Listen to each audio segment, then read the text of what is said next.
Halo semuanya, belakangan ini lagi rame banget nih soal KCIC alias Kereta Cepat Indonesia Cina yang utangnya sampai 113 triliun rupiah.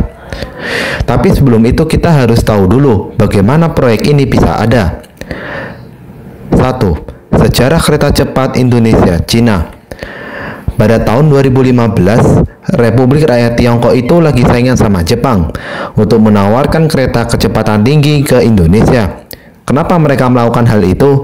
Tujuannya adalah sebagai bentuk perebutan pengaruh di Asia Tenggara dan menjual produk kebanggaan negara mereka.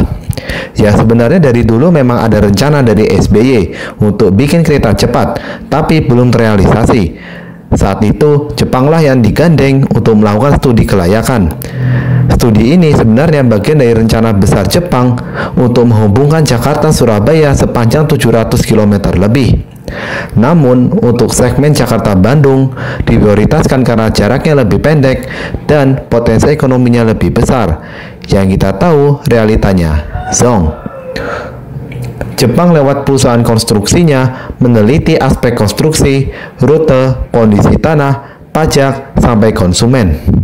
Hasil awalnya pada tahun 2008 dulu memperkirakan kalau kecepatan keretanya 210 km per jam.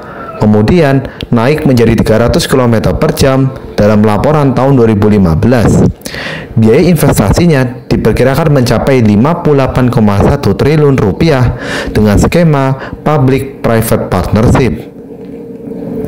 Jepang juga merekomendasikan pembangunan stasiun modern di Halim dan Tegaluar, lengkap dengan pusat pembelanjaan dan kawasan bisnis, meniru konsep stasiun Shinkansen di Tokyo dan Osaka. SBY memasukkan proyek ini dalam Master Plan Percepatan dan Perluasan Pembangunan Ekonomi Indonesia yang mengalokasikan infrastruktur sebagai pilar utama dengan nilai 4.000 triliun rupiah. Tapi tantangan muncul, anggaran negara saat itu terbebani subsidi BBM, sehingga subsidi yang sebesar 200 triliun per tahun ini membuat keuangan negara sangat terbebani. Publik juga mempertanyakan kelayakan finansial karena biaya dari kereta cepat yang sangat besar.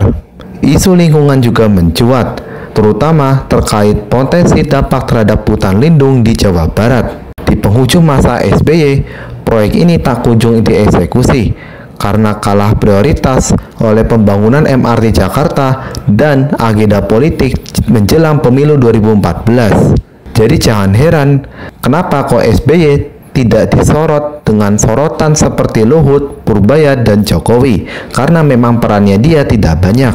2. Realisasi proyek kereta cepat. Ketika Jokowi terpilih sebagai presiden tahun 2014, proyek kereta cepat kembali menjadi agenda utama. Jokowi sejak awal membawa citra sebagai presiden infrastruktur. Tujuannya untuk mempercepat pembangunan jalan tol, pelabuhan, bandara, hingga kereta modern.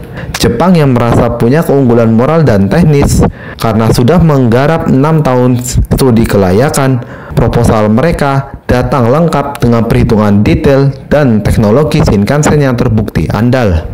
Namun, Jepang meminta adanya jaminan dari pemerintah Indonesia agar risiko proyek ditanggung oleh negara. Bagi Jokowi, yang awalnya ingin menggenjot infrastruktur tanpa membebani beban APBN, ya dia tidak bisa terima dong. Di saat itulah Tiongkok mengambil kesempatan ini untuk masuk dengan tawaran yang lebih menarik. Sebenarnya Ignatius Jonan ketika kala itu menjabat sebagai Menteri Perhubungan mengkritik pendeknya rute Jakarta-Bandung karena idealnya kereta dengan kecepatan tinggi seperti KCIC itu harus memiliki rute yang cukup jauh, minimal rute Jakarta sampai Surabaya. Mungkin sebagian orang berpendapat, Jonan kerjaannya cuma menyulitkan aja, tidak ikut membangun kereta cepat untuk kebutuhan rakyat. Tapi Jonan lewat Kementerian Perhubungan sebenarnya tidak mempersulit izin proyek ini. Hanya saja persyaratannya harus dipenuhi. Jonan hanya ingin kasus monorail mangkrak di Jakarta tidak terulang lagi. Dan seperti yang kita tahu, Jonan akhirnya tidak banyak dilibatkan dalam pembentukan kereta cepat Indonesia Cina. Sehingga proyek kereta cepat tersebut tidak masuk dalam daftar proyek strategis Kemenhub. Sebagai gantinya, proyek kereta cepat Indonesia-Cina digagas berdasarkan keinginan Rini Sumarno, Menteri BUMN Indonesia saat itu, agar Indonesia menjadi negara yang memiliki kereta cepat tinggi pertama di Asia Tenggara. Akhirnya karena kasus tol Brexit dan dianggap menyulitkan realisasinya proyek kereta cepat, Ignatius Jonan diganti oleh Presiden Jokowi dan menteri yang ditugaskan untuk menggantinya bernama Budi Karya Sumadi. Sebagai gantinya juga, Ignatius Jonan ditugaskan menjadi Menteri ESDM pada tahun 2016. Dan salah satu prestasinya adalah kepemilikan usaha Freeport menjadi mayoritas bagi pemerintah Indonesia. Oke, back to topic. Pada tahun 2015, Cina mengajukan proposal senilai 5,5 miliar dolar AS, lebih murah dibandingkan tawaran Jepang yang sebesar 6,2 miliar dolar AS.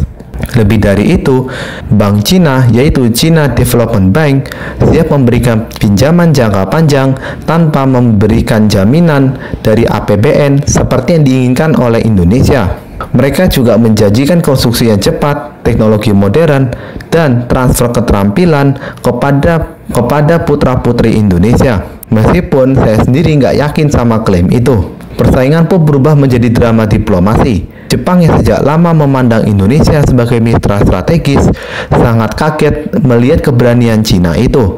Media Jepang bahkan menyebut keputusan Indonesia berpindah ke Cina sebagai sebuah pengkhianatan. Perdana Menteri Shinzo Abe bahkan menyatakan kekecewaan terbuka. Gilanya lagi, seperti yang kita duga, studi kelayakan Jepang justru menjadi rujukan bagi tim Cina. Jepang merasa hasil kerjanya bertahun-tahun malah dipakai oleh kompetitor mereka untuk keuntungan mereka sendiri. Jadi kita bisa bayangkan kan bagaimana jengkelnya Jepang terhadap Indonesia. Ujungnya, pada tanggal 16 Oktober 2015, pemerintah meresmikan berdirinya PT Kereta Cepat Indonesia Cina alias KCIC, sebuah perusahaan patungan antara BUMN Indonesia dan juga China Railway International. Hanya 3 bulan berselang, pada tanggal 21 Januari 2016, Presiden Jokowi melakukan groundbreaking di Bandung Barat. Momen itu menjadikan simbol dimulainya proyek kereta cepat pertama di Indonesia dan di Asia Tenggara. Sejak saat itu, proyek ini berjalan dengan segala dinamikanya, dimulai dari pembengkakan biaya, perubahan rute, masalah lahat, hingga perdebatan politik. Namun yang jelas, keputusan Presiden Jokowi saat itu memilih Cina membuat Jepang begitu kecewa. Shinkansen yang selama ini dianggap sebagai calon tunggal dikalahkan oleh paket finansial dan strategi dari Beijing. Jadi jangan heran kalau investor asing malas masuk ke Indonesia. Ya karena situasi politik di negeri ini cepat sekali berubah mengikuti keinginan dari penguasa, sehingga stabilitas iklim investasi yang diharapkan menjadi sia-sia. 3. Masalah proyek kereta cepat. Selama pembangunan, proyek tersebut juga beberapa kali menemui masalah. Pada tanggal 22 Oktober 2019, terjadi kebakaran di pinggir jalan tol Padalarang KM 130 yang diduga oleh kebocoran pipa Pertamina. Warga yang tinggal di sekitar proyek sempat mengingatkan terdapat jaringan pipa Pertamina. Selain itu, Komite Keselamatan Konstruksi Kementerian PUPR sempat meminta penghentian sementara proyek kereta cepat pada tahun 2020. Alasannya, proyek ini menyumbat saluran air di jalan tol Jakarta Cikampek hingga menimbulkan banjir. Yang bikin masyarakat marah adalah pada 1 November 2021, pemerintah mengucurkan APBN sebesar 3,4 triliun untuk menutupi cost overrun yang dialami oleh KCIC. Ini gimana coba? Udah berjanji nggak pakai APBN, tapi malah dilanggar sendiri, seolah keinginan rakyat tidak ada artinya. Karena pasalnya, kereta cepat Indonesia-Cina adalah proyek bisnis to bisnis, sehingga skemanya tidak menggunakan APBN sama sekali. Lalu pada tanggal 18 Mei 2023, kereta cepat Indonesia-Cina resmi memulai uji coba perdananya dengan rute Jakarta-Bandung. Dan pada bulan Juli 2024, jumlah penumpang harian kereta cepat Indonesia Cina antara 16 hingga 18 ribu orang pada hari kerja dan 22 ribu orang pada akhir pekan. Padahal perencanaan kereta cepat Indonesia Cina ditargetkan memiliki 30 ribu penumpang per hari agar balik modal 40 tahun lagi. 4. Solusi proyek kereta cepat Indonesia Cina. Lah, kan udah jalan bang, masa harus hentikan proporsionalnya? Mubazir yang ada. Nah, disinilah dengan berat hati saya harus katakan bahwa solusi kereta cepat Indonesia Cina adalah dengan menambah rutenya ke Surabaya. Loh, kenapa nambah biaya lagi? Ya, karena proyek ini sudah terlanjur jadi, ibarat nasi menjadi bubur. Lalu apa yang kita bisa lakukan? Ya, kita buat buburnya menjadi enak, entah dikasih kuah kaldu, potongan ayam, dan daun bawang. Sama halnya dengan kasus kereta cepat Indonesia Cina ini. Alasan jumlah penumpang sepi karena pangsa pasarnya tidak jelas. Coba kita pikir baik-baik. Jarak Bandung ke Jakarta itu relatif tidak jauh. Hanya butuh 2-3 jam perjalanan menggunakan mobil pribadi. Hampir semua orang kuat kalau cuma nyetir 2-3 jam. Terus biaya PP Jakarta-Bandung pakai mobil sekitar 600.000 yang terdiri dari bensin dan juga tol. Tiket kereta cepat dibanderol sekitar 200-300.000 sekali jalan, dan jika pulang pergi hasilnya 600.000 juga. Itu bahkan hanya satu orang yang jalan, sedangkan kalau satu mobil bisa 4 orang lebih. Sehingga kesimpulannya menggunakan mobil pribadi jelas lebih murah daripada kereta cepat. Bagi yang tidak punya mobil, masih ada travel yang harganya cukup terjangkau, sekitar Rp150.000. Satu-satunya keunggulan kereta cepat yang bisa kita lihat adalah waktu tempuhnya yang jauh lebih singkat, karena untuk rute Jakarta-Bandung hanya butuh 30 menit. Tapi keunggulan itu masih bisa dibantah dengan waktu tunggu penumpang di stasiun keberangkatan dan juga sampainya penumpang di lokasi mereka. Istilahnya door to door, karena perjalanan dari rumah kan tentu menggunakan mobil. Kemudian begitu juga ketika sampai tujuan. Sedangkan kalau kita mau menggunakan mobil, kita bisa berangkat dari rumah dan ke lokasi tujuan tanpa perlu transit. Sekarang coba kalau kita perpanjang sampai Surabaya. Jarak dari Jakarta ke Surabaya sekitar 783 km. Itu pun memakan waktu sekitar 10-11 jam tanpa istirahat dan menggunakan tol Trans Jawa. Masalahnya, tentu tidak semua orang kuat untuk nyetir selama itu non-stop. Dan kalau kita menggunakan kereta biasa, yaitu Argo Bromo Anggrek, kereta ini memakan waktu 7-8 jam dengan tarif sekitar 720.000. Jika naik menggunakan pesawat, maka waktu yang diperlukan adalah 1,5 jam dengan tarif sekitar 1 juta.